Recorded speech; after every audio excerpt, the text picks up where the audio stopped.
I'd like everyone to take a deep breath. And while you're taking that breath, can you taste anything in the air? Can you smell anything? If you've been in this room a little bit, which we all have, it might be harder to be able to tell what's in the air, right? Because we've been accustomed to it. We're acclimated. And so if there was something in the air that might hurt us, would you know?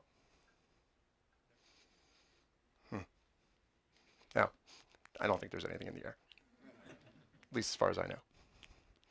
But we are talking about media. And in this day and age, media is everywhere. We're swimming in media. We're bombarded by media. We're saturated in media. It's just like the air. It is so thick right now. Because of how it's evolved, would you actually know if what you were consuming was hurting you, was affecting you? And it is. There's no question about it because of how saturated and bombarded by the media we are. It is affecting us. But like I was saying, there's no ingredients list. There's no like, oh, wow, 22 grams of left-wing bias. I had a lot of left-wing bias yesterday. Maybe today I need a little right-wing bias. Or there's no monitor. Oh, no. My consumerism is really high. Bad day to go to the mall. That's a bad idea. I'm not going to do it. It influences us, and there's no way of gauging. And so that is what we're going to be talking about. We're creating a framework for how to see how media is affecting us so that way we can all make decisions for ourselves. So that way it might have its own little mind, but we have ours. Now, this idea came to me several years ago. I was a television news reporter at the time. And I had this t-shirt. It was my favorite t-shirt. I love this t-shirt. Thought it was so provocative. The front of the t-shirt said, "Life in News." And then the back said, "Blame it on the media." I thought it was so cool I would wear it around. I mean, I literally wore this t-shirt out. I went into the washing machine one day to pick it out. It had all these holes. It was ripped. I thought it was fine. I put it on. Totally not fine. It was a mess. But then I realized, okay, fine, I'll get another one. But before I could make that call, stopped. Thought to myself, doesn't feel right. Something's wrong about it. Feels a little bit too close to the truth. Now, as I say that, I want to make it really clear. This is not a talk to bash the media. I love media. I love it, especially right now. Now is the most exciting time in the history of media because there are so many different voices out there. You can learn perspectives and things that you would never have imagined before. It's fun. But of course, we need to have some way of understanding those voices, of distilling those voices. I oftentimes refer to this power of media that it has as a superpower. It's the power to connect. It can connect people to people, people to things to things, on and on and on. It's a superpower. I first realized this superpower when I was a television news reporter in Detroit. And there's a 2-week time frame when I covered all of the major stuff. I mean, for this time frame, I was the man.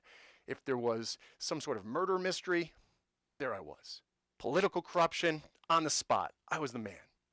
And in the middle of this, one of my producers asked me, he said, "Hey Glenn, would you go and cover a story on the first snow day of the year?" It snowed, kids didn't have school. Sure, no problem. So I go out there, I wrangle up a bunch of kids, we're on top of this snow hill. We do this all within about half hour to an hour. We race down the hill, I cheat, I crash, they throw snow at me. That's the story. Then I go back to doing my thing, right? Being the man for those 2 weeks. Now, what do you think happened for the weeks and months that followed? People would stop me in the streets. They didn't talk to me about all the stuff that I thought was really important. They talked to me about that one human moment. They connected. It's the power to connect. I became real to them. They knew me. There was a familiarity that occurred that was astonishing. Media has that tremendous power to connect.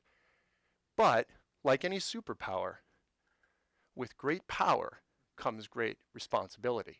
Yes, that was Uncle Ben from Spider-Man. This is a highbrow conversation. But with great power comes great responsibility because, of course, with the great power to connect also comes the great power to divide. And in our journey here, as we're gaining awareness of media, it's an important thing for us to be aware of. Are we connecting or are we dividing? And there are so many voices out there that it's confusing. How do you know? This whole notion of who to trust, media literacy is something that you're going to notice is a bigger and bigger deal in our society. Because it's not only who to trust, it goes beyond that. It's what's the perspective of what I'm hearing? Is there an angle? Is there money behind it?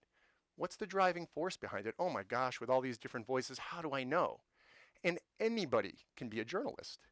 Anybody in this room starts a blog, next thing you know, you're a journalist, you're an influencer, as it's becoming more and more coined these days. You want to be a celebrity? No problem. YouTube. You want to be an ad executive? Google AdWords will take care of you. I'm a big shot. I'm throwing out those ads on Google AdWords. I joke about it, but it's all true. The democratization of media is a significant issue in our society. So while in the past years, let's say just being a journalist, the journalists were the ones who were trained, right? Now, it's not that journalists shouldn't be trained, they should. But now because journalists can be anybody, we all need to be trained. And again, that's the purpose of this conversation. So I promised you a framework, and here's my framework. I believe in the rule of threes, so I'm going to give you 3 points. Magic number 3. Number 1, this is a business. It's not shocking, but it is a business. So when you're looking at decisions that are being made, what are the major decisions that churn any business? What are the motivators of the business? Guiding principles. It's time and money. This morning, I watched the news. A coyote attacked somebody, a toddler fell to his death from an apartment, and there were some women who were attacked at gunpoint in their home. Why is that leading the newscast? Why is that proliferating the front portion of the newscast? Is it about relevance? Not necessarily. Make a strong argument, no. It's terrible. I'm not suggesting it's any less terrible. It's terrible. But it affected only a few people. It's time and money. You take a reporter, you take a camera, you run out to a scene. The reporter doesn't know anything that's going on. Within a matter of minutes, the reporter can glean whatever happens from the police or whoever else is there. Turn on a camera, there's flashing lights around, and now the reporter can talk. Very good use of time and money. And what happens? There's a sense of urgency.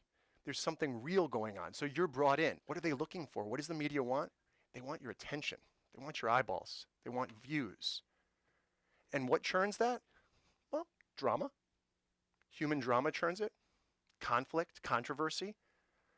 You go online and you're looking at the thumbnails on some of the ads that pop up or even some articles that come up on MSNBC's homepage or anything else. What are they? They're images that might not even have anything to do directly with the stories themselves, but they're there to titillate you, to drive those eyeballs and make you want to watch and make you want to click. So as you're listening to media, as you're clicking through things, and you're wondering, I wonder why they chose that. I wonder why that was the decision. It's the business of media, time and money. Number 2, what's the cattle prod? What's the cattle prod to get you to go there? What's the driver? It's fear. Danger in the elevators. Tune in at 11. The 3 things you need to know before you send your kids to school. It's fear. But it's not just fear in that news sort of sense. It's fear in a larger societal sense as well, right? Fear of not fitting in. Fear of not having something that could make you happier, that could change your life. Fear of being too fat, fear of being too skinny, on and on and on. It's fear. I have 2 children, a 5 and a 7-year-old. I was thinking about this. I think about this all the time. When I was 5 and 7 years old, I would run around my neighborhood. I would say, hey, Mom, I'm going to see Jimmy. Run out, run around, right? We all did that. I don't let my kids do that. It's dangerous. The world's changed, I tell myself. Has it? Or is it our perception of the world? Are we so inundated by this fear that it has affected our decision-making process to that level that we can't even let our kids be kids sometimes? That's one example. But think about that and play that out in the rest of your life. So when you see that you are being motivated by fear to do something, be aware of it. Because personally, I don't want to make my decisions when I'm afraid. I'll make a bad decision. Number 3, it's this concept of an echo chamber. Now, for those of you who see that term, and it's a buzz term right now, I'll give you a very simple example. If you're liberal, you watch MSNBC. If you're conservative, you watch Fox. You live in your little comfortable area inside of your chamber. Does it always go that way? No. Does it go that way a lot? Absolutely. But it doesn't only stop there. When you do a search on Google, all of your cookies are stored from previous searches. So the searches you're given are based upon your likes and interests and everything else, from your consumer choices to your political beliefs. You are constantly reintroduced to your echo chamber repeatedly. Now, in some ways, this is good because we're all more comfortable in our little comfort zones with people of similar interests and people of similar likes and similar beliefs. But is it good? Is it good for all of us to be in that sort of positioning, where suddenly we're no longer influenced by other people's thoughts or beliefs or likes? We only have our own. And I'll take it a step further.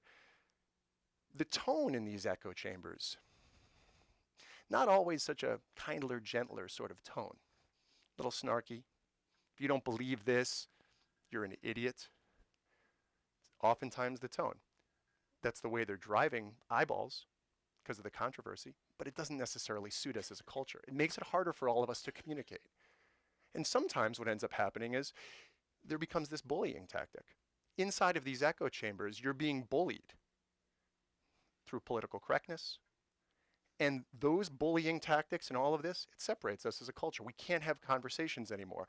You go on Facebook, let's say you like Obama or let's say you don't, and a friend of yours likes Obama or doesn't, says something positive about Obama or negative, and you don't like it. What do? You unfriend. You separate. You divide. So to review, we got the 3 points. We got the business of news, which is time and money. We've got fear.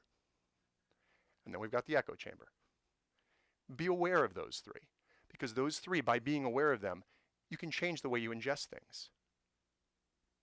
I'm not suggesting that none of these ideas have ever been around in the history of the world. In fact, many of them have been. Go back to the days of yellow journalism. You can go to the days of Mad Men. But in this day and age, it is different because we are swimming in media. So the influence all of this has on us is so much more powerful. And as things continue to evolve, and as our lack of awareness as a community continues to evolve as to how it's affecting us, where does it end up? And what does it do to us? How does it influence us and who we are? Call this the carbon monoxide detector for the media. You guys all know about carbon monoxide, right? It's the silent killer. Now I think we should all take another deep breath. Thank you.